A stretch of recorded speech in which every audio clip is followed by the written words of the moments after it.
Audit Commissioner and P3 PWD Party List nominee Rowena Guanzon. Welcome. Thank you, Gretchen. And former COMELEC Commissioner, we should add to that. When do we call you list. Congresswoman? Well, What's up with that? by God's grace, I hope not too long. What are the updates on that, by the way? Well, we're still in the Supreme Court. Now, ito masaya. Kasi now, the House of Representatives, dati kandara pa sila. Bigay kay VP Sara ng no questions asked, confidential funds. Ngayon, binawi nyo. Siyempre magagalit si Digong sa inyo. Di ba? Uwak-bawi pala kayo eh. Yung sinabi po ni Presidente. Hero ba kayo? Hero?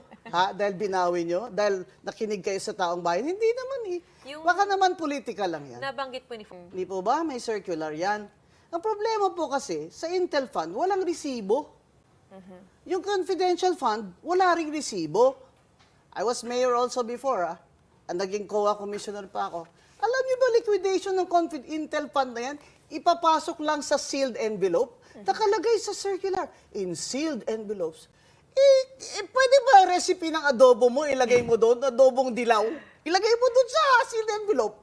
Hindi ba yan papasa sa COA? Kasi sealed envelope yan eh. That's what I've been saying, that the Congress, aside from doing the Filipino people a favor, so it speaks, magpasa na kayo ng batas na nililimitan nyo yung confidential fund, zero sa civilian agencies. At ang Intel funds ay may batas na nag-regulate kung paano yan gagastusin. Senator Sonny Angara was defending the confidential fund of the president, saying that he is the head of state. Merong mga bagay na siya lang nakakaalam at nakakakita. Hindi ko alam kung ano alam niya. Pero And ma'am, this has been... Pero I am saying that he is the commander-in-chief and he has all of these intel funds of these military agencies at his disposal. Siguro naiinggit siya kay Digong kasi 4.5 billion si Digong no? Last year. Sabi ni BBM siguro, ba't ako 1.2 billion lang, umaangal kayo? 4.5 na. But that's the issue, ma'am. Why now? Why is it just being looked at now, shed to light? Is it the sheer amounts, the sheer audacity? Alam nyo or kasi, it's been there for every administration? Grabe ang mga tao ngayon Kaya bumagsak yung rating nila. Grabe na yung inflation, grabe na ang rising prices. 60% or more of the GDP ang utang. Baka gusto niyo matulad na kayo sa mga mas mahirap pa na bansa sa atin na halos hindi na tayo makabili ng bigas natin. So, in that context, na poor ang country naton, mag-intel fund, confidential fund pa kayo na hindi namin alam where you spend it. Napaka-confidential, hindi namin alam. What's up yun sa Constitution? There has to be accountability and transparency, Gretchen. O saan ang transparency dyan kung sealed envelopes yan? Gusto nila lahat, may confi fund sila kasi parang yun ang kanilang kitty-kitty, di ba? Hold on, I want to take this chance to correct a misconception though. Confidential funds are audited kasi a lot of people assume that they're unauditable, but they are funds are also audited. Yes, There is they're a COA audited. circular. They can be audited. It's just that, as you pointed out, the rules No on receipts. liquidation are unclear. No receipts are required. It's in the Correct. circular. You read it. So what happens to that sealed envelope? Who gets to read it? Who The gets COA. to check it? The Sila COA lang. auditor. Okay. Yeah. Okay. And it's really in case them. of national agencies, the office of the chair of COA has a specific officer there in the rank of director. If there are further questions, what happens then?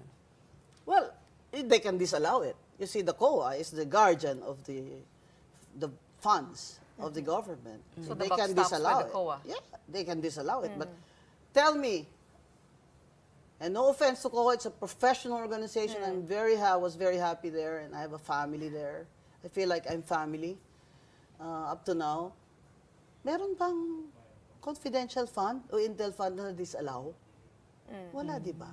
But from a practical perspective, how can we decide on where this money would go? Wouldn't that take That's deliberations the from the job. House?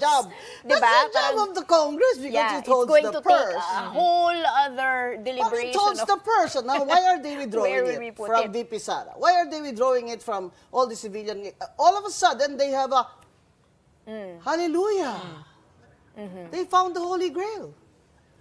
They're now zero for civilian agencies, and they'll move it to the Coast Guard and military. All of a sudden, you know, is there politics there involved? I like that. I like that. But I want it for the right reasons, Mr. Speaker. For the right reasons. That confidential funds should be stopped once and for all. Because we cannot Across the afford. board, across we the board. cannot afford a single million, a single peso in confidential funds that are most likely going to be in the pockets of public officials. Because, again, there is no transparency, and the regulations for liquidation is very vague. Regulations are vague. So why bother? Let's go to the Why root of the bother? problem. Why even appropriate confidential funds to civilian agencies when they are not needed? And it's also They're not a just necessity. these departments that Oh. were mentioned. Nasa LGU din eh. The Extraordinary House funds. said they didn't. The House, diba, has been accused of having confi funds as well, and they said, no, you don't have confi funds. They're They have called extraordinary extraordinary funds. expenses. Well. Please help us understand what extraordinary expenses are. Well, I think that's the funds that they use for entertaining, foreign guests, things like that. That's you look at the extraordinary funds. It's probably going to have a lot of receipts for restaurants. Oh. No, okay.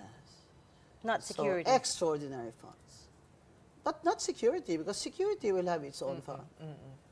And in the budget, it should have a line item, di ba? That was the controversy. There was no line item, zero. And then, the House said the VP can have confidential funds because it's in the heading. No, but then somebody said, no, it has to be in the item. No. But then now they turn around and say, no one na. They binawi nila kay VP Sara ang confidential fund. Eh, syempre magagalit, di ba? Syempre magagalit si Digong sa inyo, o ano. Merese, kung sa Ilonggo pa. I was reading Yusek Magno's Twitter account the other day, and she was unearthing a lot of documents. She was saying the earliest mention of a confidential fund was during Magsaysay's time, and it was a private fund raised as a reward against Hook hook balahap. leaders. And it seems like Marcos Sr. started the confidential fund as we know it. And there's a document that she posted that confidential funds were used to finance Imelda Marcos's travels. And she said CFs breed corruption. What do you know about that? Well, she's USEC of Finance formerly, so she has evidence. I mean, they probably had vouchers or notes, and I believe her. I believe her. This document stated Yeah, Shelo Magno 1981. from the UP School of Economics